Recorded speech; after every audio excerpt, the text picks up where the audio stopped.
আসসালামু আলাইকুম।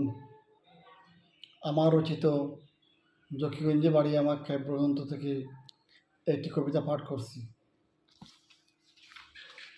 কবিতাটির নাম নিজের পায়ে দাঁড়াই। লিখেছি আমি সৈয়দ আসলাম হোসেন। তেলা মাথায় তেল ডালি না, মনে আসে বাধা, নিজের মতো নিজেই চলি, জীবন কাটে সাদা। কালো টাকায় পকেট ভরে, চাইনা টাকার খনি, সরল পথে জীবন কাটে, নাইবা হলাম ধনী। নিজের পায়ে হাঁটলে দেখি সজীব থাকে প্রাণ, সত্যপথের জীবন খুঁজে সফলতার গ্রাম। হৃদয় খুলে রবের কাছে হাত দুখানি বাড়ায়, মানুষ হওয়ার স্বপ্ন নিয়ে নিজের পায়ে দাঁড়ায়।